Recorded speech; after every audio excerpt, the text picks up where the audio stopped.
به روایت سینما، یک فریم، یک قاب در پلانی شکوهمند از زندگی در سینما.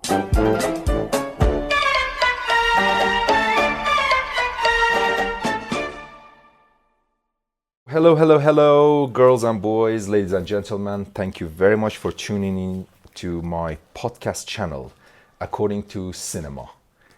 Today, I'm very glad and honored to have a very special guest, my dear friend, Sonny Side, who apparently, believe it or not, is #1 food reviewer on YouTube.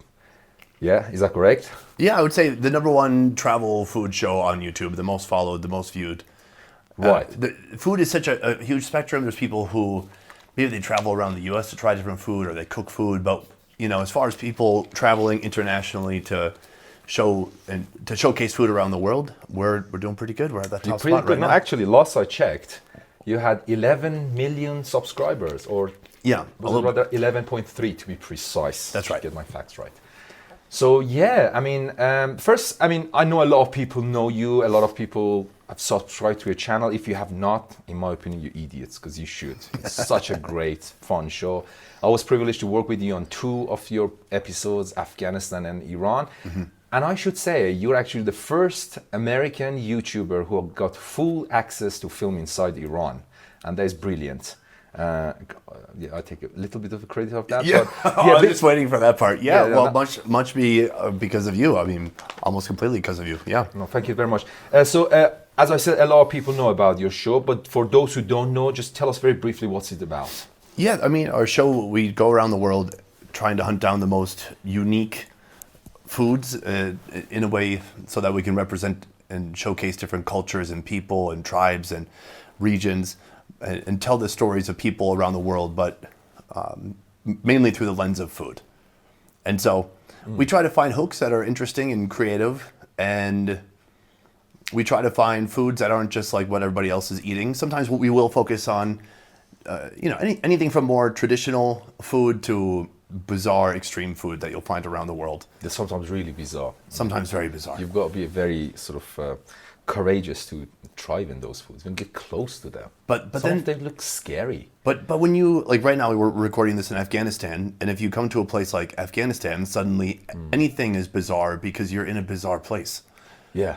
So it kind of depends on where you are. Where you are. So you've gone through a long journey. I would like you to take us through your journey. How did it all start? I mean, what was the idea? And tell me about that moment when you just started the channel and you had literally 1 subscriber, probably your mom. Yeah. Tell me about that. How did it all start? All right. The short version is I grew up in central Minnesota, in a small town.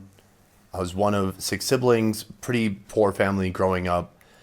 All my 3 older siblings had gone to university and done well. So when I failed out of 3 different universities, I couldn't figure out what was wrong with me and kind of felt like a loser.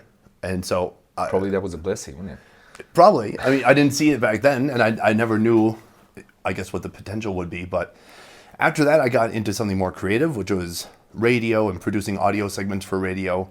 And I even tried applying for a radio job, but thankfully I didn't get it. Otherwise, I'd be in some tiny, forgettable market in the USA.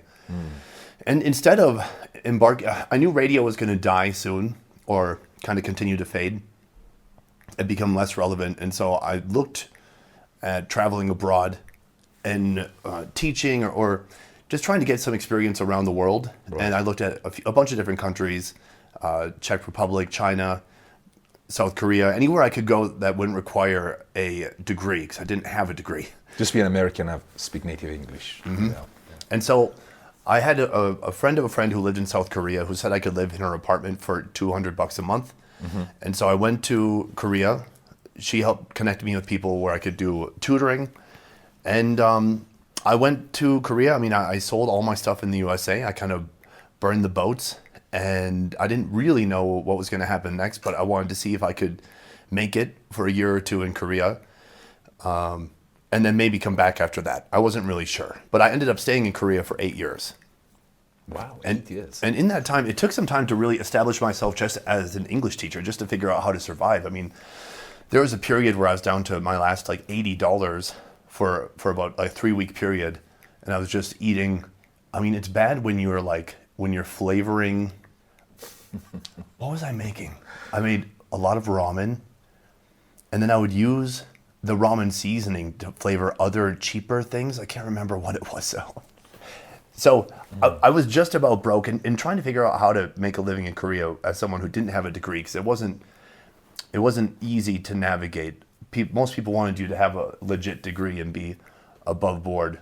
And so while I was in Korea, once I got a stable income, I got back into video production. Which was your passion from beginning, I reckon. Well, I was fortunate that in high school, I had a video production class that I took for 2 years, and I loved it. I was obsessed with it. Right. And I would come an hour early and an hour after school to work on video edits. And then, I don't know, I just didn't have really, like, parents who guided me or would talk to me about, like, hey, what is your interest? Maybe you should study that in college. Did you ever had a mentor? No. So I should have studied film or video after high school, but I didn't. But I got this resurgence. This was around the time, like 2000, let's say 2010, when the DSLR explosion was happening. Yeah, I remember that. And it was like filmmaking was getting really exciting for individuals. And so I just would watch tutorials, and I bought a camera and I bought a computer, and I really just started to teach myself filmmaking as much as I could. I even created something called the Seoul Filmmakers Workshop in Korea. And I was reading these books about, you need 10,000 hours of deliberate practice to become a master in your field. I'm like, okay, I'm going to do that. But part of deliberate practice means you need constructive feedback. And so I'm going to get people from my community to come and tear my videos apart and learn how to improve them and make them better over time. Brutal. And so that was like really a 7 to 8 year journey in Korea. And around the end of that time is when I got the idea to start a YouTube channel. I had a couple different ideas, but the food one won out. And it started really slowly. I mean, I had no idea what I was doing at first. I had no idea about thumbnails. I thought I could just I'm a very pragmatic person. As you know, someone who works with me, I'm just very practical. And so I wanted my titles just to be like, here's the name of the food that we're trying. But that wasn't exciting. And it kind of humanity disappointed me that I had to make titles like the one food you can't leave the Philippines without eating. Yeah. I'm like, why can't I just say the name of the food and then you watch it? And so after the first subscriber, let's see, I started the channel maybe in 2015 or 2016, but I started by doing comedy skits and random stuff unrelated to food. Oh, really? And some of that actually got traction. But I didn't really look at it like it could be a career. So when I decided to start the food channel, I already had about 16,000 subscribers. Oh, for real? Yeah, that just were just for making comedy sketches. Yeah.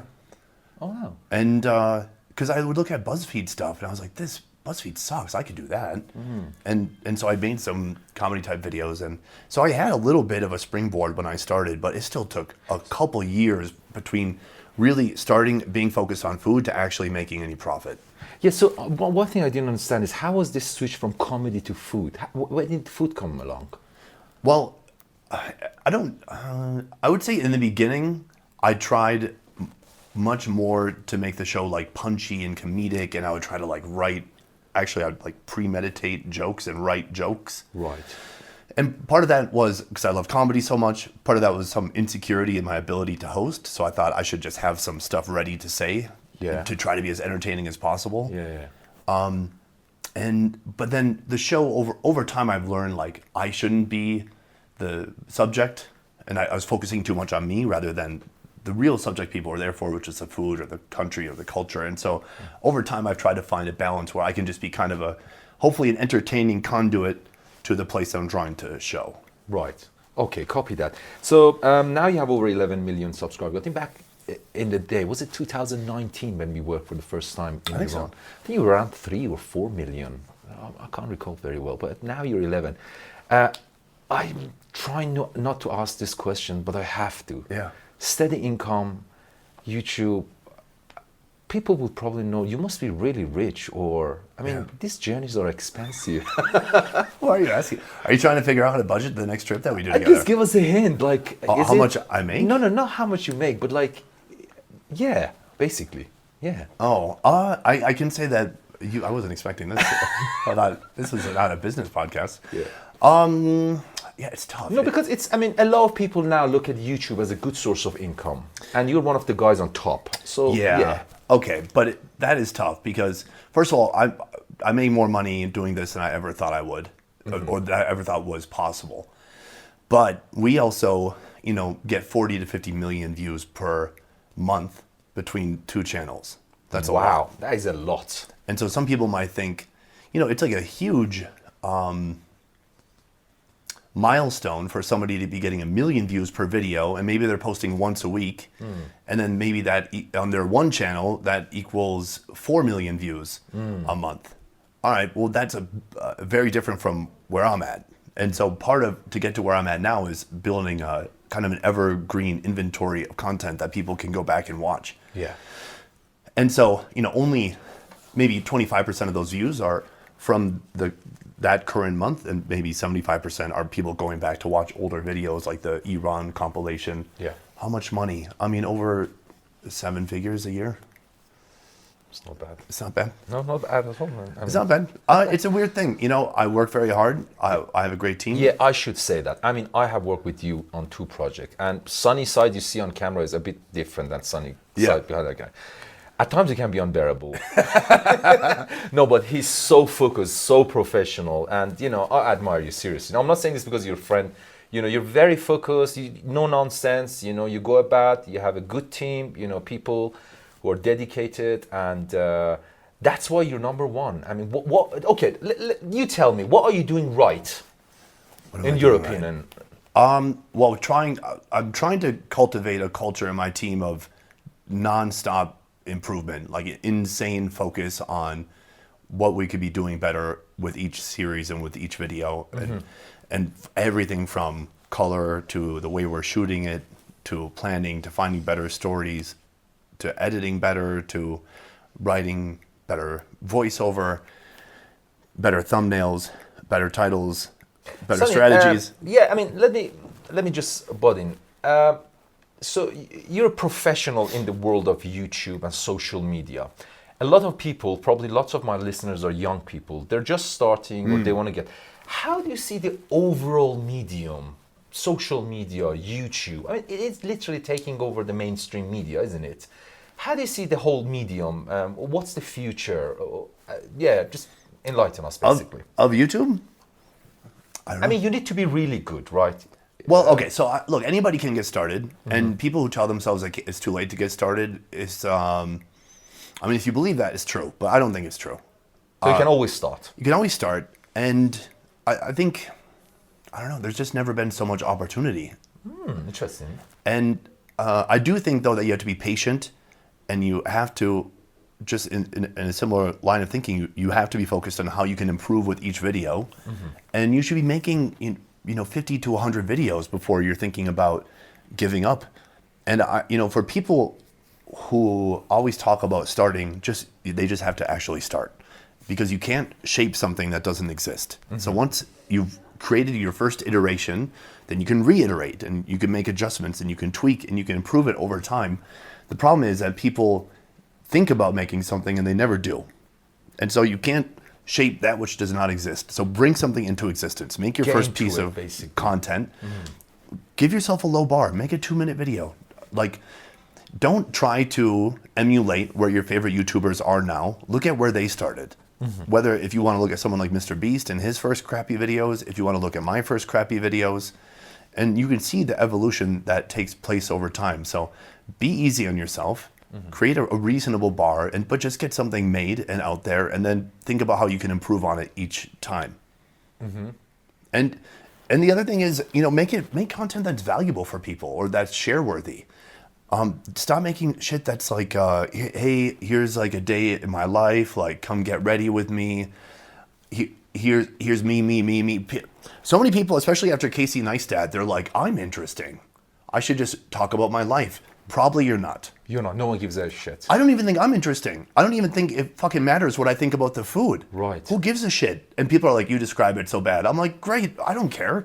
Here's my quick description. Moving on. It's not about me, or it should be as much just about the place I am as possible, and not about my interpretation of it or what I think, or it should be about a subject that's interesting that people will want to share with others. But I want to counter argue. Basically, sometimes I feel there is no formula.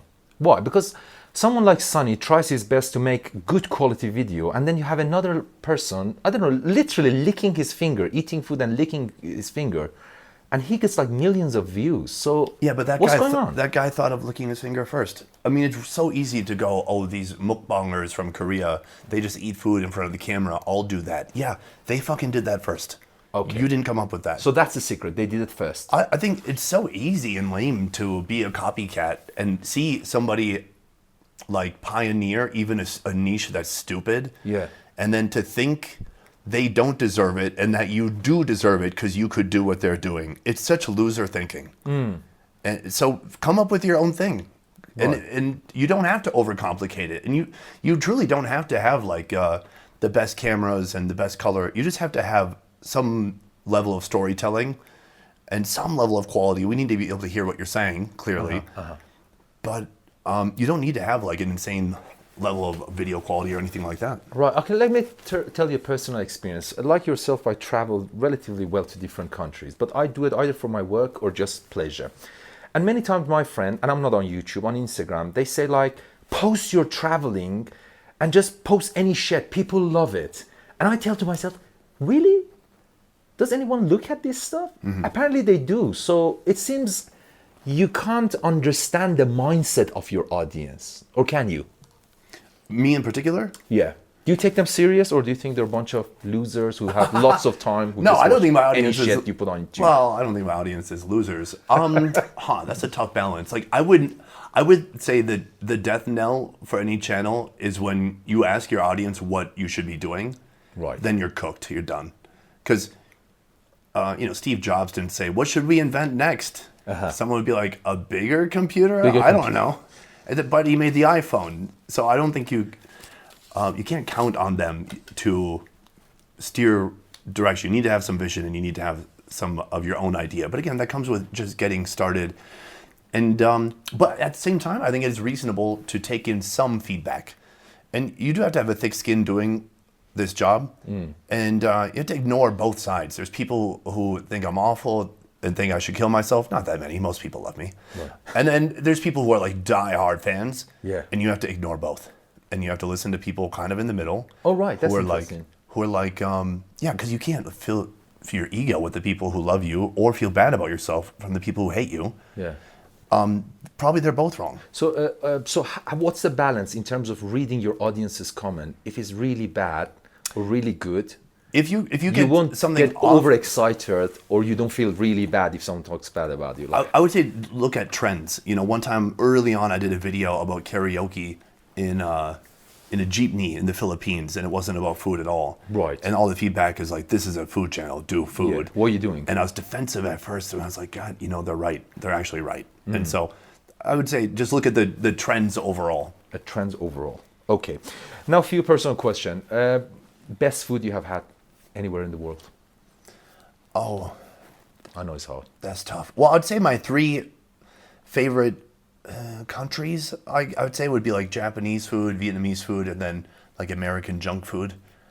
Those are Why am I my not 3. surprised about the third one? Yeah, well, I love it. It's good. I miss it. Yeah, no, the food in the US is really good. I've been to US recently, and I really love, especially the Mexican food. Sorry, it's not American food. Sure, well, that's Okay, nice. yeah. We put our No, little- junk food is great, and the portions, my God, they're massive. They are huge. massive. Worst food ever? Is there any? Worst food? Yeah, I've had a lot of bad foods. I would say one that always comes to mind because it was so shocking at the time and I didn't expect it. The was, African one. Yeah, the one in Africa. I was with the Datoga tribe My God. in Tanzania, and they like cut open this cow, and the women do all the butchering in that tribe, and so they like take out the heart and the kidney and the liver, and then they take out the blood and they put that in the gourd, and they take out the like bile, like the green juice from the intestines. Yeah, I've seen that. And they put It's that awful, man. in a gourd, and then they dip all the raw stuff into the blood and the bile, and then they eat it, and they love it. And I remember we were giving kids candy for a different video, and I gave this kid Twizzlers, and the kid was like, ew, gross, spit it out, and then just went and ate some raw liver.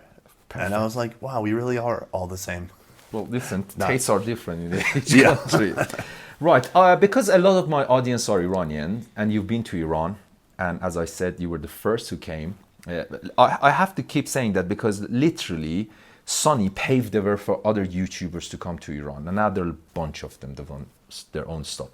Tell me your honest opinion, I'm not going to censor it, about Iran, Iranian people, Iranian cuisine, your experience. How was it? Also, I can say what I think without the red line issue. No red line issues, yeah. I think I found it fascinating. I found people there to be very progressive is a tainted word now in the US, but like liberal, like outgoing. Not like conservative or locked up in tradition, like maybe older people, but young people seem like they want to escape tradition and be more free and liberated. And then some of the stuff that I found most interesting was the stuff I couldn't really talk about on camera. Like, you know, women are smoking shisha and people drink. Yeah. I can talk about this? Yeah, you can, sure. People drink out. I'm not going to say who or exactly because You have an underground scene apparently. but there's like a huge like underground thing of like people. I asked somebody like, what percent of people do you think are just like drinking regularly in Iran? And they were like 60, 70%, like most. Yeah. And that's like a whole world or sub-world in Iran that I couldn't really talk about. You know about the story, but there was one girl that we shot with who, at the end of the interview, like we're still rolling, but we're just getting wide shots. We're not really going to use it. But I was like, what do you guys really do for fun? Because when I asked them in the scene, they were kind of acting coy and like, just go to hang out. And I was like, what do you guys really do? Is it really that boring here? And they're like, oh, no, we have like house parties and drink and smoke. Yeah. And then I was like, oh, that makes sense why you were acting weird. But then she had this realization, wait, even though their camera's far away, they got my audio of me saying that. And if they post that, I'm fucked. And so she messaged me no fewer than maybe 20 times saying, you have to promise not to include that. I'm like, I have no interest in including that. I'm not going to include that. Yeah. But there's a real fear for people there who put themselves out in the media of saying the wrong thing and getting punished. Yeah. So, and that's more stuff I couldn't really talk about. Yeah, it's quite understandable. Final question. What's next for Sonny? Best ever review show. Last time, I remember I came to Vietnam, I saw your mansion. Can I call it mansion? Or Well, it was my office. the office, yeah. It was quite big. What's next? But it happened how to be. many staff do you have now? How many what? How many Staff? staff, yeah. About 20 people. 20 people work for you. Yeah. Oh my God. Guys, you see, clips you see from Sonny, a lot of effort has been on it. It's not like just one man with his phone. No. Yeah. No, I do love it though when people will be like, Mark Wiens doesn't have a team. He films it by himself. Yeah. And it's like, okay, good. They can't notice any difference. I'm like, okay. That's nice. So Yours is like a proper production. Like, thank you. yeah. I would say what's next is I usually redline myself too much and then get over ambitious and then run myself into the ground twice a year. So keeping things more sustainable. Yeah. Trying to enjoy productions more. Please do. Yeah. And we're headed to Borneo next, and we have a slightly more manageable schedule there. Like 10-hour day feels like so good. 10-hour day feels like nothing. Yeah. When I hear people in the US complaining about 40-hour work weeks, I'm like, are you fucking kidding me? That's Yeah. like a week off. That feels awesome. But, because it can get to 12, 14-hour days easily in production. Right. And then that gets a bit hectic. So, yeah, for me, the future is keeping things more sustainable and trying to keep it, trying not to do too much. Yeah. And keep it fun. I have one last question for you, though. Sonny, on camera Sonny, and then behind the scenes Sonny, what are the main differences? I think you just suddenly sparkle when the camera is on. You become a different person. Not that off camera you're horrible or mean. Yeah. You're just like much more serious.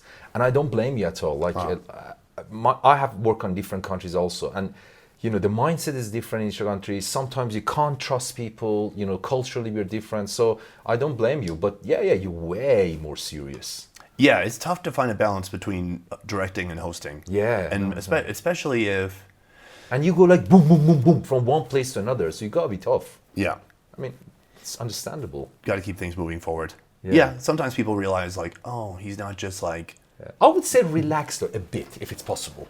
I should relax? Relax a bit, yeah. I mean, the food is cooking. The meat takes 2 hours to cook. There's nothing, do you know what I mean? Yeah. All right. And I would say relax a little bit less for you. Me, okay. There you go, you have it. Sonny, thank you very much for coming. I should just tell everyone, sorry, that our interview has been recorded in a hotel in Afghanistan, Kabul. We're working currently on a series about Afghan food and culture. Hopefully it's going to be out in June, is it saying? I can tell you about a couple months. Couple of months. Definitely watch that series. I promise it's going to be really interesting. Sonny, thank you very much for joining me. If there's anything you would like to add, feel free. No, thank you. It was a pleasure, and thanks for everything you did to help us accomplish this mission here in Afghanistan. I think it was definitely a success. Thank you very much. If you haven't subscribed or followed my podcast, According to Cinema, please do so in any platform you're listening to, Castbox, YouTube, anywhere, so that you don't miss the rest of the episodes. So from me and Sonny, goodbye and a peace. A peace. All right.